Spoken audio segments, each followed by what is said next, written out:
Seconds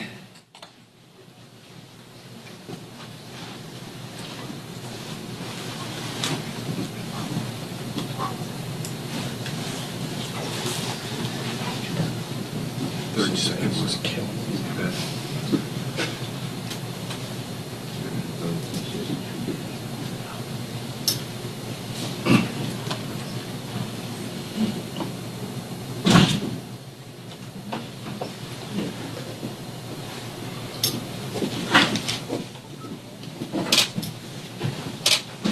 Good morning, everyone.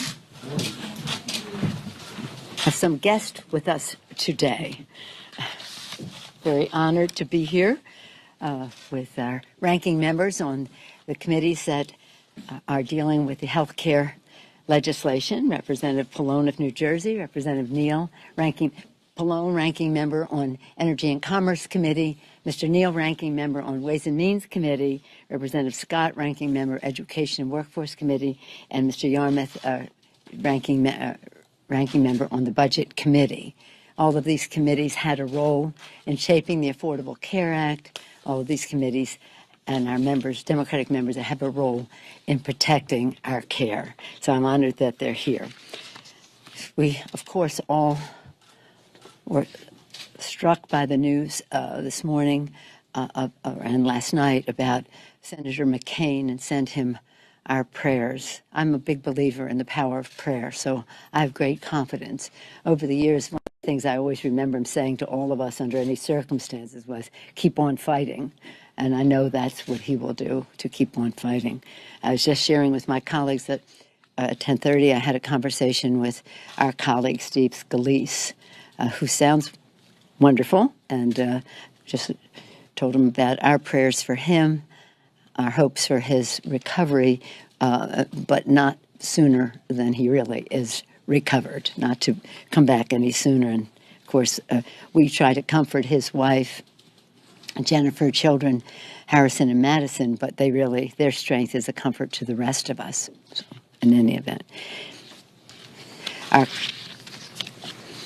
So here we are, 6 months to the day when the president was inaugurated.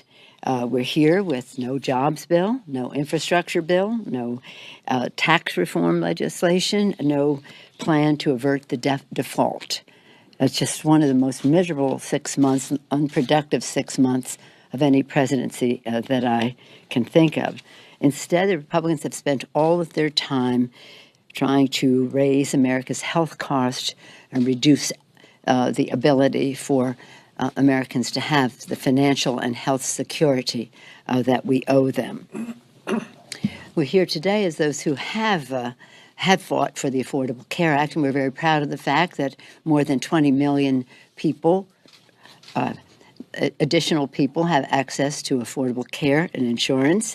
The protections, no lifetime limits, children can be on their parents' policy, no denying of coverage for pre-existing condition, no longer being a woman is a pre-existing condition. I think it's really important to recognize all of the benefits of it. And since ACA, healthcare costs have grown at the slowest rate on record. The life of the Medicare Trust Fund has been extended by 12 years, and the Republicans want to do away with all of that. Trump Care, this new bill, they just introduced a new version this morning, which is repeal and replace. They've now walked away from repeal and delay. Higher costs, pushing millions off their coverage, gutting key protections, crushing age tax, stealing from Medicare and Medicaid. And really, the bill they just had, and the headlines today are 32 million people by 2026 would lose their coverage and premiums would double. So now, hopefully, supposedly today, we'll see a CBO report on their newest monstrosity. But I am hopeful. Earlier this month, Senator McConnell said, if my side is unable to agree on an adequate replacement, then some kind of action with regard to the private health insurance market must occur. So again, that our door has always been open, our hand always extended to work with the Republicans in a bipartisan way to improve and update the Affordable Care Act. Again, they have to set aside repeal, abandon cuts to Medicaid that are there and abandon their huge tax breaks for the wealthy that are in the bill. But we have to, in the bill that one of the manifestations of their bill that they put forth, Senator McCain has provisions for cost sharing reduction payments, which is a positive thing, and possibly money that could be used for reinsurance and other initiatives like outreach. So that is a place that we can come together to improve the Affordable Care Act that is already suggested in their legislation. Again, we have to work to reduce the cost of prescription drugs, expand tax credits for middle-class families, and ensure options for bare counties. And over the past weeks, we have not been waiting for the failure of this bill. We have been working in our caucus, and members have made suggestions publicly and to our ranking members on how we should go forward. Today we'll talk about a few of those things, and next week in our steering and policy committees we'll have take testimony on all of that. So that is to say, we are pivoting. It's time for the Congress to pivot away from these bills that are going nowhere, thank God, but to make sure that happens. And as I conclude, I want to thank again the outside groups, the moms across America who've come here and spoken to members of Congress here and in their districts, called in, told their stories, have made a tremendous difference. The people have spoken in terms of this legislation. It's not good news for the Republican initiatives. Let's pivot to how we can get the job done for the American people. And with that, I'm pleased to yield the floor to the distinguished ranking member of the Energy and Commerce Committee, Mr. Pallone. Thank you. I just want to take a moment to thank our leader because she has handled this situation with the ACA so well. Many of you remember when, really, if it wasn't for her, we would have never have passed the ACA because she insisted that we had to do it. And now, of course, she's been very vigilant in explaining to the American public why the repeal would be so devastating, and now going the next step and saying, look, if you stop this effort to repeal, we are extending our hand because we want to work with you to strengthen it. So I just want to thank you for all that you've done.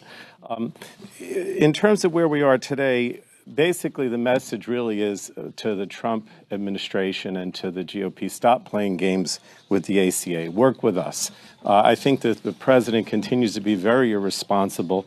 The latest or yesterday saying, just repeal it and we'll delay it for 2 years. You know what the CBO said, what a disaster that would be. Up to 32 million people, an all-time high, would lose their insurance. But we're not taking that route. We're taking the route that we want to work with you and improve the ACA.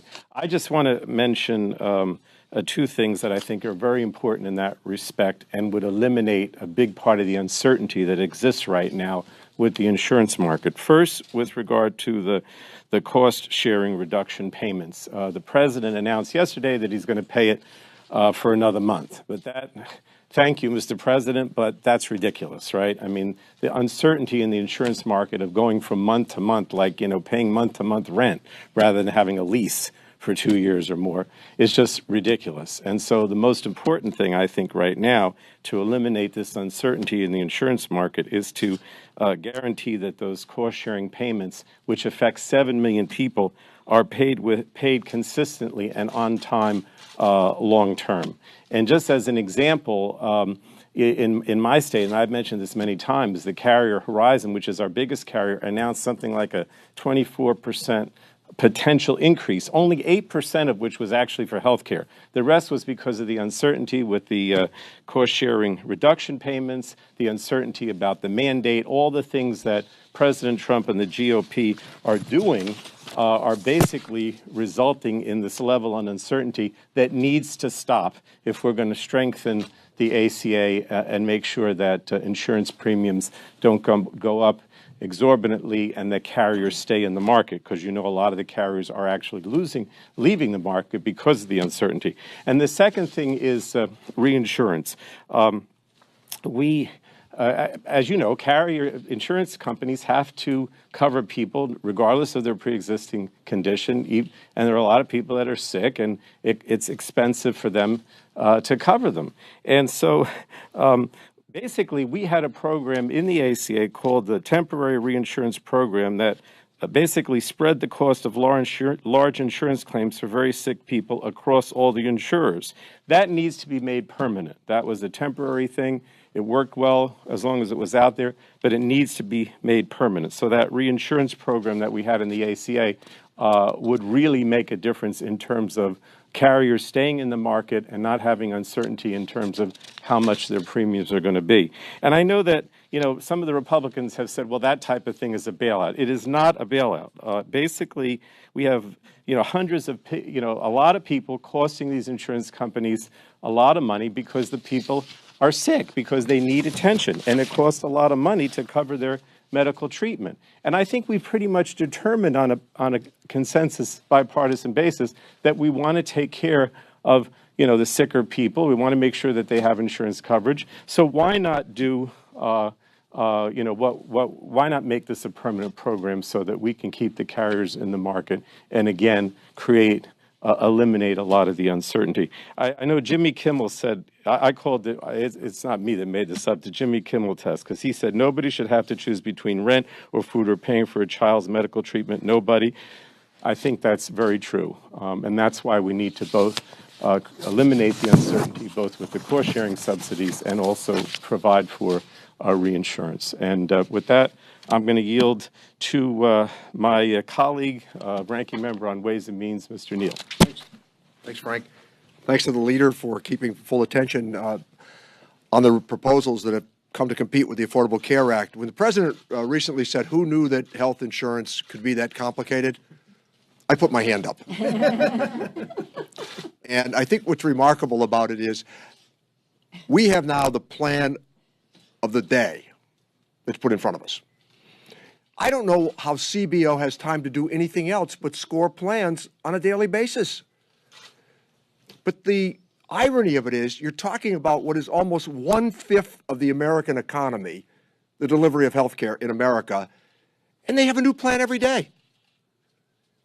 So this is the 5th time around that CBO will be asked to score a plan, which already we know will still leave at least 23 million people without health insurance. And here's the noteworthy item. Consider this. Insurance is based upon risk assessment, trying to predict outcomes. So when the administration threatens to withhold subsidies, when the administration says that they are willing to violate the law by not enforcing the mandate, that contributes to the risk uncertainties. So when the proposals, which would be nominal next year for increasing premiums, they now come in at anywhere between 5 and 25%, all because of the uncertainty that the White House is projecting with insurance markets. And what we're asking for is a period of calm, have the Republicans work with us to address some of these issues, particularly in the single market space, but to acknowledge that it could be done with some dexterity and simplicity, including more robust credits for those who find themselves shopping for insurance. That's the path to travel. And I look at this and I think to myself how hard it was for us after scores of months, hundreds of meetings and hearings to talk about the development of the ACA, and they have a plan every day that when put under the magnifying glass still comes to the same conclusion. 23 million people will lose their health insurance. Insurance commissioners yesterday in Pennsylvania and Tennessee both said the same things. We need some certainty. Tell us what the subsidies are going to look like. Tell us you're going to enforce the mandate, and we will make adjustments based upon what you're telling us, accurate information. And with that, I'd like to introduce Bobby Scott of Ed & Workforce to give us his perspective. Thank you. Thank you. And I'd like to again congratulate and thank our leader for her reminding people that we're willing to work to improve the Affordable Care Act, but reminding them, too, that we're not interested in helping to make things worse. Now, we have to remind ourselves, as she did, of what the situation was before the Affordable Care Act passed, when millions of people were losing their insurance every day. Those with pre-existing conditions usually could not get insurance, or if they did, they had to pay exorbitant fees. The people were hitting lifetime limits. Those families, half the families declaring bankruptcy, were in bankruptcy court because of medical bills. Thanks to the ACA, 20 million more people have insurance today. The costs are going up at the lowest rate in 50 years. Those with pre-existing conditions can easily get insurance at the standard rate. There are no lifetime limits. Bankruptcies are down 50%, on and on. But the Affordable Care Act did not cure all of the problems. It was a step in the right direction, and we need to make progress. But whatever anybody thinks of the Affordable Care Act, if you're going to make changes, you ought to improve the situation, not make them worse. And you look at all of the solutions. After 7 years of voting to repeal the Affordable Care Act, the only thing that they've come up with are things that make things worse. They're in a situation that involves arithmetic. You can't insure more people if your bill starts off with massive tax cuts and cuts in Medicaid. One of the latest proposals, repeal and replace later, you know that's not going to work, because if there had been a viable replacement, we would have seen it by now. And even if they had a credible replacement, you know they wouldn't pass the tax increases that would be needed to fund it. And so the idea that they're going to repeal now and replace later is obviously absurd. The more recent one that was introduced this morning has the same problems. You're taking money off the table and trying to cover more people. Just this simple arithmetic means you can't do that. But the incredible thing is, even with the repeal and replace later, the CBO scored that as 32 million fewer Americans would have insurance. Compared to present law, the premiums will double, and 75% of the American public would be in an area without any insurance company in the marketplace. Now, the marketplace is extremely important, because that's where you get your subsidies. That's where you are protected from price increases, and the fact that you have a marketplace with many insurers, competition puts downward pressure on prices. If you have no insurance companies in the marketplace, then obviously that's not a good thing. The incredible thing is that only a handful of senators came out against that plan. 32 million fewer insured, prices doubling, few in the marketplace, and you only had a handful of senators opposing it. Why would anybody support a plan like that? We need to first defeat all of these plans and then get together and work together on the things that we know will improve the Affordable Care Act and afford insurance for many more Americans at a lower price. With that, I'd like to yield to the distinguished gentleman from Kentucky, the ranking member of the Budget Committee, Mr. Yarmouth. Thank you very much, and I'd also like to thank all my colleagues, and especially Leader Pelosi, for their leadership on health care reform. We've been in it a long time now, and looks like the road is not ending. One of the issues that has arisen in the ACA era is the question of availability of insurance companies in certain areas of the country. Republicans like to say there are 1,300 counties in the country that only have one insurer, and now there are approximately 40 counties that have no insurance company available. First of all, let me point out this is not a new problem. This was a problem that existed long before the ACA. I remember in Alabama, for instance, over 90% of the people in Alabama only had access to one insurance company. And the reason is there are a lot of people, a lot of counties in the United States that have very few people. These are predominantly rural counties. They tend to be lower income, older populations, and they don't represent a potential lucrative market for insurance companies. If you only have 5,000 people in a county and a certain percentage of them will be on Medicare and Medicaid and in group insurance, there really aren't that many available customers to insurance companies. And that's the problem that we face in many areas of the country. That's not an ACA problem.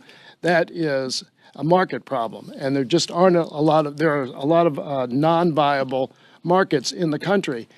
Now, we do have a problem in that largely because of the uncertainty that's been created by many of the moves made in Congress and at the administration level, where insurance companies are dropping out of markets because of the possibility of substantial losses. We actually had a solution in the ACA. We had federally supported co-ops that were supposed to be able to provide competition and availability of insurance coverage to citizens wherever they may be. In my state of Kentucky, we had a very viable co-op. Unfortunately, the Republicans decided to defund the federal support for those co-ops. And my co-op and several others across the country went out of business. Basically, my co-op was had the most coverage of any other insurance company in Kentucky. It was a very viable operation. So there was an approach to dealing with these non-viable markets in the law, but the Republicans sabotaged it. So what's the answer? I don't know many people in the insurance industry who will contend that the individual insurance market is viable without government involvement. As a matter of fact, the Republicans essentially admitted this in both the House bill and the Senate bill, because how did they deal with it? Cost-sharing reductions, tax credits, high-risk pools funded by the government. That's essentially a public option. And so they recognize that the individual market is not viable without government involvement. And here's where I think the government can provide a great service and what we will be looking into. And that's the question of a government-organized or a government-run alternative to the co-ops, essentially, a public option of sorts. It may be a new vehicle. It may be, as some states have actually proposed, allowing people to buy into Medicaid and Medicare on an individual basis, or it may be allowing them to shop in the federal employees benefits plan. So there are options available to accommodate those people in markets where there isn't an availability of insurance companies, and we will actively pursue a solution through that means. Thank you.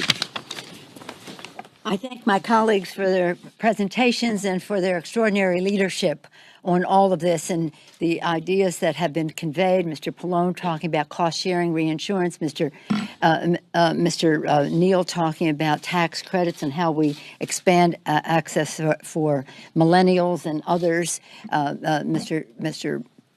Scott talking about the threat that is there, 32 million people. Imagine that they would propose such a thing while premiums double, according to the CBO. And Mr. Yarmouth has been working on this individual market, insurance market issue for a long time, and appreciate his suggestions there, as well as those that have come from our colleagues. These, among others, we'll hear about them at our Steering Policy Committee meetings next week. Any questions from my colleagues on the subject of health insurance? No? Okay, well, we have a vote. So, yes, ma'am, we have a vote, so thank you. Thank you, Madam Leader. Are you in any talks with Speaker Ryan about this? What point of negotiating? What areas? Well, I wrote a letter, which you probably saw as a matter of public record, on July 18th. The American people have spoken. They rejected Trump Care's assault on the good health of Americans' hardworking people. And I do say, as Senator McConnell said what I said earlier, if we can't do anything, then we're going to have to address the cost-sharing reduction payment issue. So I suggested that we get on with that, but we've had no conversations. All along, though, when we did the Affordable Care Act, contrary to this, we had hours and hours of hearings and weeks of hearings and in a bipartisan way, and accepted scores of Republican amendments, scores of Democratic amendments, and modifications to Democratic and Republican amendments. So we're ready to work in a bipartisan way on this. But so far, I haven't gotten a response to my letter. And some of my colleagues are writing to him, too, with some other suggestions. But it's a pretty exciting time because this Affordable Care Act is something we feel very proud of, a pillar of economic and health security for the American people. Social Security, Medicare, Medicaid, the Affordable Care Act. It took 100 years to pass, starting with Teddy Roosevelt, a Republican, well, then a bull moose. But in no, he wasn't. He was a Republican when he proposed it. And then we go to a situation where that they would place this in doubt. But remember this, President Trump wanted to repeal and delay. Trump Care, 32 million people kicked off the rolls. Thank you. We have vote.